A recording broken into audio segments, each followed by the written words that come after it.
ഏവർക്കും സ്പോട്ടോപ്പിയയിലേക്ക് സ്വാഗതം. UCLന്റെ സെമി ഫൈനലിലെ ആദ്യപാദ മത്സരങ്ങൾ അങ്ങനെ അവസാനിച്ചിരിക്കുകയാണ്. ആദ്യ മത്സരത്തിൽ ഏറ്റുമുട്ടിയിട്ടുണ്ടായിരുന്നത് ചിരവരികളായിട്ടുള്ള ബയൺ മ്യൂണിക്കും റയൽ മാഡ്രിഡും തമ്മിലായിരുന്നു. ഈ മത്സരം എന്തായാലും അബ്സല്യൂട്ട്ലി ഒരു സ്റ്റണ്ണറായിട്ടുള്ള മത്സരം തന്നെയായിരുന്നു. ആദ്യം വെടിപൊട്ടിച്ചത് വിനീഷ്യസ് ജൂനിയർ ആയിരുന്നു. ടോണി ക്രൂസിന്റെ ക്രൂഷ്യൽ ആയിട്ടുള്ള ഒരു പാസിലൂടെ വിനീഷ്യസ് ജൂനിയർ റയൽ മാഡ്രിഡിനെ ആദ്യം മുന്നിലെത്തിക്കുന്നു. രണ്ടാം ഹാഫിൽ ബയൺ മ്യൂണിക്ക് ശക്തമായി തിരിച്ചു വരുന്നതാണ് പിന്നീട് നമ്മൾ കണ്ടത്. സനയുടെ ഒരു സോളോ റണ്ണിലൂടെ ബയൺ മ്യൂണിക്ക് ഒപ്പം എത്തുന്നു. പിന്നീട് മുസിയാളയെ ഫൗൾ ചെയ്തതിന്റെ പേരിൽ കിട്ടിയ പെനാൽറ്റി കെയ്ൻ വലയിലെത്തിച്ച് 2-1 എന്ന ലീഡ് ബയൺ മ്യൂണിക്ക് എടുക്കുകയാണ്. 80-ാം മിനിറ്റിൽ ഒരു കമന്ററി വരുന്നുണ്ട്. റയൽ മാഡ്രിഡ് ഇതാ തോൽക്കാൻ പോവുകയാണ്. UCLന്റെ ഈ വർഷത്തെ ആദ്യ തോൽവി റയൽ മാഡ്രിഡ് ഇതാ മുന്നിൽ കാണുന്നു എന്ന തരത്തിലൊരു കമന്ററി വരികയാണ്. അതെന്തായാലും തിരുത്തി കുറിച്ചുകൊണ്ട് 83-ാം മിനിറ്റിൽ വിനീഷ്യസ് ജൂനിയർ വീണ്ടും റയൽ മാഡ്രിഡിന് വേണ്ടി ഗോൾ നേടുകയാണ്. ഇതാണ് നമ്മൾ പറയുന്നത്, റയൽ മാഡ്രിഡിനെ ഒരിക്കലും എഴുതി തള്ളാൻ കഴിയില്ല, പ്രത്യേകിച്ച് UCL മത്സരത്തിൽ.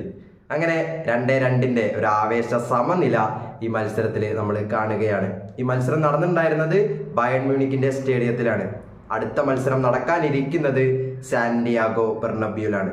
സാന്റിയാഗോ ബെർണബ്യൂവിൽ റയലിനെ തോൽപ്പിക്കുക എന്ന് പറയുന്നത് അതത്ര ചെറിയ കാര്യമല്ല. പക്ഷേ എന്നിരുന്നാലും തുഷേലിന്റെ സംഘം ഇതിന് കിണഞ്ഞ് ശ്രമിക്കും എന്ന കാര്യത്തിൽ സംശയമില്ല.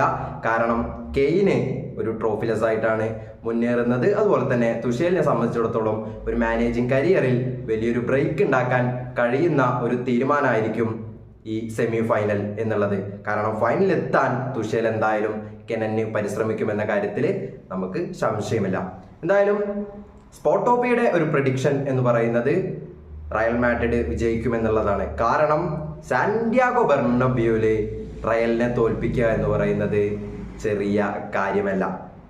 രണ്ടാം മത്സരം നടന്നിട്ടുണ്ടായിരുന്നത് ബൊറൂസിയ ഡോട്ട്മുണ്ടും PSG തമ്മിലായിരുന്നു. ഏകപക്ഷീയമായ ഒരു ഗോളിന് ഡോട്ട്മുണ്ട് ഈ മത്സരം സ്വന്തമാക്കുന്നു. ഈ മത്സരം നടന്നിട്ടുണ്ടായിരുന്നത് ഡോട്ട്മുണ്ടിന്റെ സ്റ്റേഡിയത്തിലായിരുന്നു.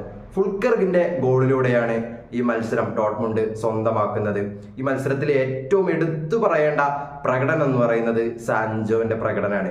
സാൻജോന്റെ സോളോ റണ്ണുകള്, ചാൻസസ് ക്രിയേഷൻസ്, അതുപോലെ തന്നെ പാസുകളൊക്കെ വളരെ രീതിയിൽ മികച്ചു നിന്നൊരു മത്സരമായിരുന്നു ഡോട്ട്മുണ്ട് വേഴ്സസ് PSG മത്സരം.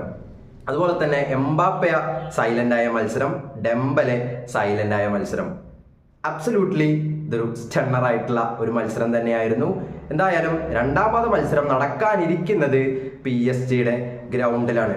എംബാപ്പയെ സംബന്ധിച്ചിടത്തോളം ഒരു നിർണായക മത്സരമായിരിക്കും PSG-യിൽ വെച്ച് നടക്കാനിരിക്കുന്ന രണ്ടാമത് മത്സരം എന്ന് പറയുന്നത്.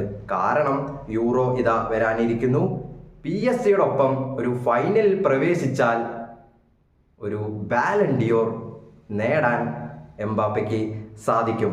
യൂറോയുടെ പ്രകടനം കൂടി നല്ല രീതിയിൽ എംബാപ്പയ്ക്ക് വന്നു കഴിഞ്ഞാൽ അപ്പം എന്തായാലും എംബാപ്പെ ഒരു ബാലൺ ഡിയോറിന് ശ്രമിക്കും എന്ന കാര്യത്തിൽ സംശയമല്ല. അതുപോലെ തന്നെ ലൂയിസ് എൻട്രിക്കേനെ UCLൽ നമുക്ക് എഴുതി തള്ളാൻ കഴിയില്ല. അത് നമുക്ക് ചരിത്രം പരിശോധിച്ചു കഴിഞ്ഞാൽ മനസ്സിലാകുന്ന ഒരു കാര്യമാണ്. അപ്പം എന്തായാലും സ്പോട്ടോപ്പിയുടെ ഒരു പ്രഡിക്ഷൻ എന്ന് പറയുന്നത് ഡോട്ട്മുണ്ട് ഈ മത്സരം വിജയിക്കുമെന്നുള്ളതാണ്. പക്ഷേ PSG-യുടെ ഗ്രൗണ്ടിൽ ഡോട്ട്മുണ്ട് വിജയിക്കുമോ എന്ന് ചോദിച്ചു കഴിഞ്ഞാൽ അത് വളരെ ടഫസ്റ്റ് ആയിട്ടുള്ളൊരു പ്രഡിക്ഷനാണ്. പക്ഷേ നമുക്ക് ഇതേ UCLൽ ഗ്രൂപ്പ് ഘട്ടത്തിൽ ഇതേ ഗ്രൗണ്ടിൽ രണ്ടുപേരും മത്സരിച്ചിട്ടുണ്ടായിരുന്നു, PSG-യും ഡോട്ട്മുണ്ടും. അന്ന് PSG വിജയിച്ചിട്ടുണ്ടായിരുന്നു. 2-0 PSG-യുടെ വിജയം. പക്ഷേ ഈ ഗ്രൂപ്പിലെ വിന്നേഴ്സ് ആയിട്ടുണ്ടായിരുന്നത് ഡോട്ട്മുണ്ടാണ്. അപ്പോൾ എന്തായാലും നമുക്ക് നല്ലൊരു മത്സരം കാണാൻ പറ്റും എന്നുള്ളതാണ് സ്പോട്ടോപ്പിയയ്ക്ക് തോന്നുന്നത്.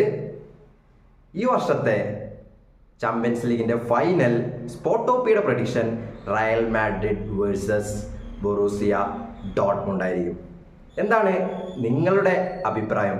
നിങ്ങളുടെ വിലയേറിയ അഭിപ്രായങ്ങൾ കമന്റ് ബോക്സിൽ രേഖപ്പെടുത്തുക. ഈ വീഡിയോ ഇഷ്ടപ്പെട്ട് കഴിഞ്ഞാൽ ഒന്ന് ലൈക്ക് ചെയ്തേക്കുക, അതുപോലെ തന്നെ സബ്സ്ക്രൈബ് ചെയ്യുന്ന കാര്യം ഒന്ന് മൈൻഡിൽ വെച്ചേക്കുക. അപ്പോൾ പുതിയൊരു വീഡിയോ ആയിട്ട് നമുക്ക് വീണ്ടും കാണാം. അതുവരേക്കും ഗുഡ് ബൈ.